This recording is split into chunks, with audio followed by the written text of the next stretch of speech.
this video episode of my podcast.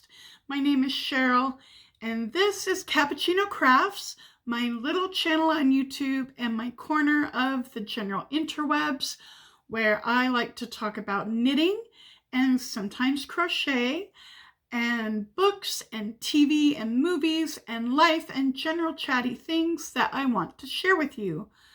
Thank you so much for choosing to watch this video and spend a little bit of your time with me. I really hope that you enjoy it.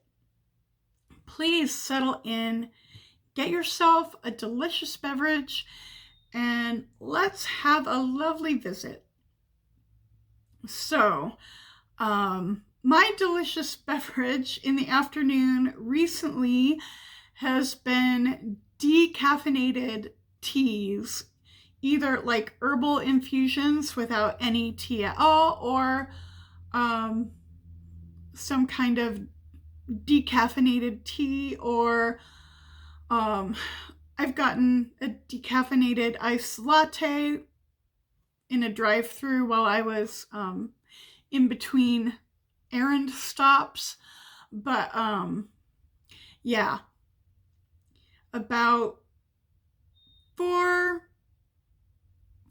to 5 weeks ago, I decided that I really needed to stop any caffeine in the afternoon because I was really having some trouble sleeping at night. So that seemed like a good thing to do, and it has helped. My sleep has improved, so I'm very glad about that. And I am enjoying some new herbal teas. Yeah. One of them is the Passion Tea by TAZO. And it is really good. It's got like hibiscus and passion fruit flavoring and other things.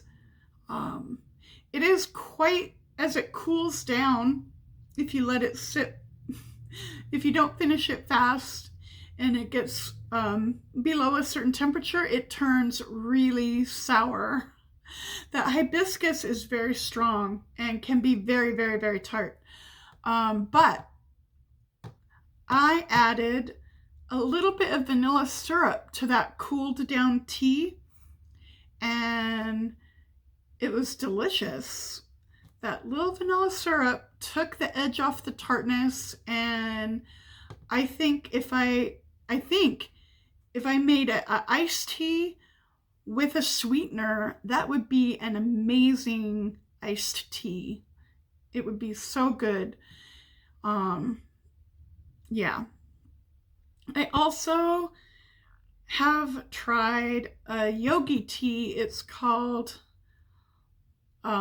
Stress Relief, and it's got chamomile in it and lavender and a little bit of lemon rind and some honey flavoring, or maybe just dried honey. I'm not sure how they add honey to a tea, but yeah, it's like honey, lavender. Those are the main flavors. And that's good because for me, I have tried chamomile tea before as a relaxing tea. And for me, just chamomile, it has no flavor at all. And I need some flavor. So I don't want to drink hot water. So yeah. The lavender and honey stress relief Yogi tea is delicious, and I've had it a couple times before bed, and I've had it in the afternoon, and it's got chamomile in it, but I really, really like it. It's got enough flavor. I like lavender. I really do.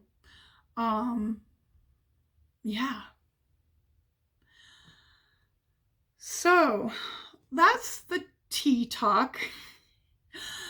And today is the 26th of April. I am really relieved and glad that Derek Chauvin was convicted on all counts for the murder of George Floyd. Not that this solves any of the problems, but it does hopefully signal that there is a shift and that now is the time to really work on and bring some important changes. And hopefully that shift and momentum will continue, because even during the trial and in the week after the verdict, there have still been like incidences of police violence and deaths by police. It is that problem. It still is a daily threat. And yeah, but I hope that now the momentum will build and there will be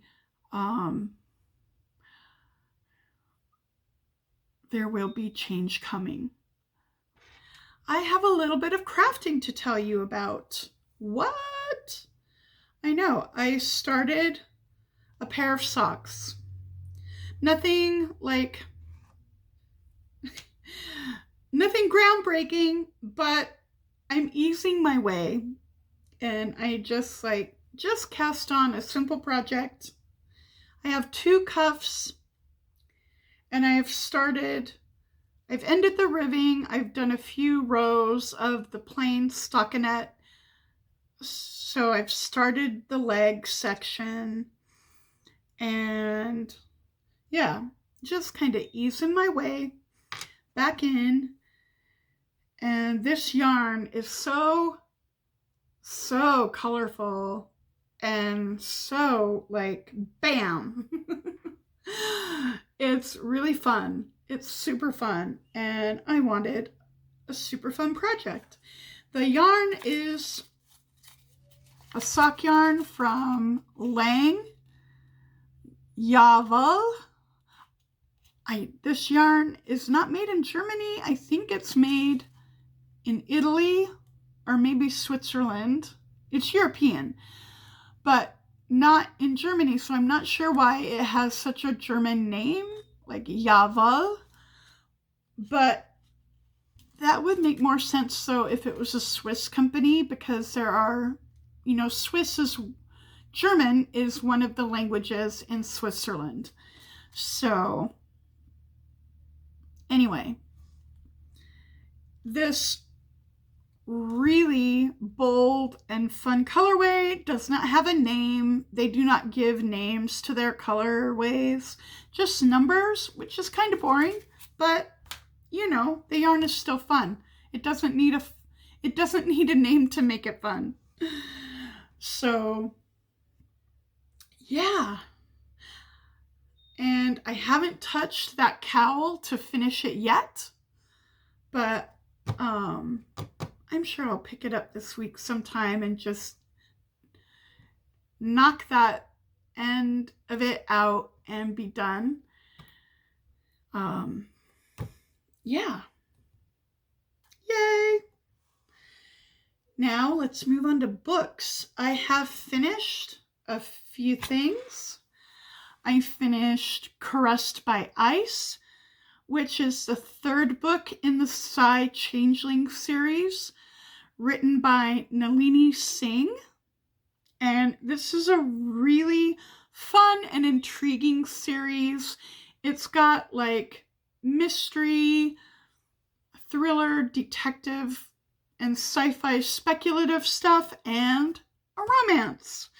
Every novel in the series focuses on a different couple, as well as the overarching story in the Psy Changeling world. And there is also often like a murder or other sort of mystery case that needs to be resolved. And yeah, it's a good series. This book is one of the fan favorites. I watch a few booktubers that really like this series. That's how I got onto it. And just from them, I hear that in the Side Changeling fandom, this is one of the fan favorite books, and I can totally understand why. It was a step above I like the first two. Absolutely, no knock on the first two, especially the first one. But this really introduced some new things and different kinds of characters in the couple. They are very different than the last two couples from the first two books. And their story is just full of tension, and they both have deep trauma in their past, and a lot of obstacles that they have to overcome in order to be able to be emotionally in a relationship and to be able to be together in a healthy way.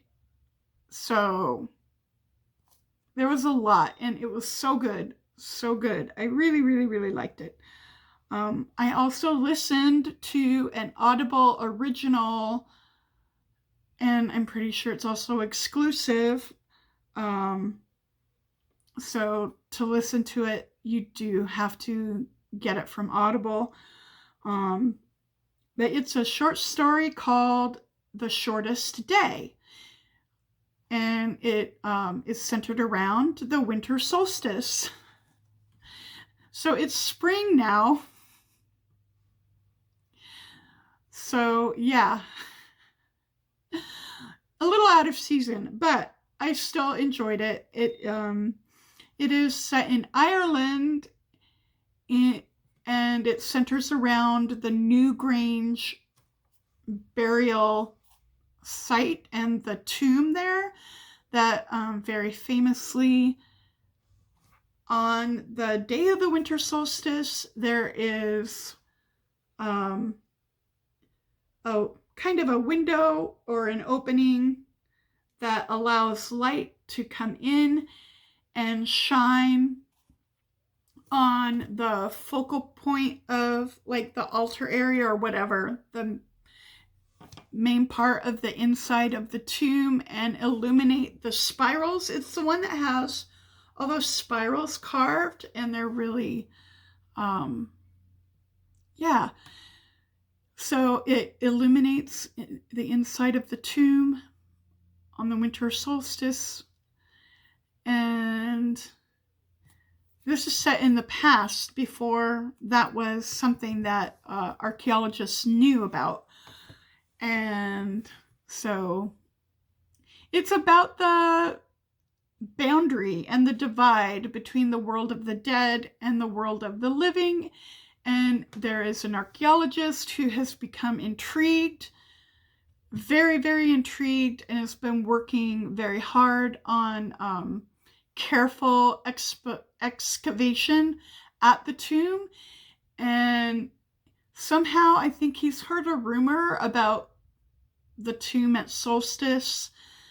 And so he arranges to be inside the tomb and working alone on the day of the winter solstice so that he can see if there's anything there.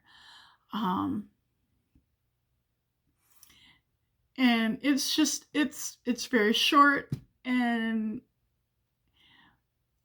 it's good. I don't want to say anything else about it. Not that a lot happens. Not a whole bunch of stuff happens, but it's just like a little slice, a little vignette, and it's about yeah. discovering the secret of the tomb and the boundary between the dead and the living. I also started a new book, and here it is. Howl's Moving Castle by Diana Wynne Jones. Now, I have seen this movie, the Studio Ghibli movie by Miyazaki, many, many, many times. It's one of my favorites. Not just a favorite Miyazaki film, but I think a favorite of all time. And so I knew there was this book, and I knew that a lot of people that have read it love it so much, and it is absolutely a classic. And so I had always intended to read it. I just have taken a really long time to get to it. Not until now. But this is a book that I own because I really knew it was, once I read it, it was going to be a special book. And this is a special book. I am enjoying it so much. I am approaching halfway through. And of course, there are a lot of differences between the book and the movie. There always are. And for a middle grade book, this is on the longer side. So there's plenty of plot and plenty of characters and plenty of story to try to fit in to a feature-length movie. So obviously some things had to be simplified, and characters, not all the characters could be included.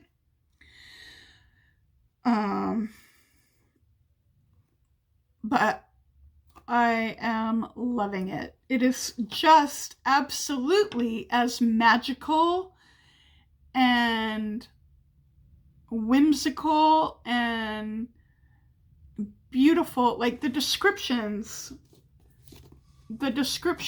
of the different places and the countryside and the descriptions of the castle and everything. It's absolutely as beautiful and magical as the movie. And from the descriptions in this book, I can totally understand why any artist or any animator would want to paint or depict this story in this world. It is begging to be animated. And so, yeah, I love it. And I have also recently watched the movie, rewatched it. It had been a few years, and now having them both, reading it alongside, yeah, it is a wonderful adaptation, and totally captures the best parts of the book. Yeah, I love the themes in this book, and I think that in the movie, in parts of the dialogue, and some of the conversations, that the movie also gives, little nods and little hints to the really good themes that are in this book. Yeah. So it's been just a wonderful read. So if you're crafting, I wonder how your crafting is going. and what your current projects are. And if you're reading, I would love to hear about how your reading is going and how you are enjoying or thinking about some of the things that you're reading right now. Yeah. And I have also, aside from rewatching Howl's Moving Castle, the movie, I also have watched a few more episodes of RuPaul and am enjoying, I think it's the 13th season of the original series. Yeah, I believe it is season 13. But I am enjoying it. And I also started watching just a really silly reality show called The Circle. And it is just, it's just fun and silly reality kind of nonsense, but it's just fun. It's kind of based on on the idea of social media. They don't meet each other face to face. They're living in the same building but separate apartments, and they set up a network for the building, and each player creates a profile, and they have photos that they can put in their profile, and then they there's a chat. They can like have chats and private message each other, and they play some games. Like they play games where they'll like post a silly picture and make a caption for it, or they'll like have an anonymous chat where somebody can ask an anonymous question to another player, and then the player has to answer. It's just fun reality nonsense, and it's like popcorn. Anyway, so that's been the watching, and yeah, I hope you are all doing well. I hope that it was a good week for you. I hope you are all very well, and thank you for watching. If you're still watching all the way here at the end, take care and see you next time. Bye bye.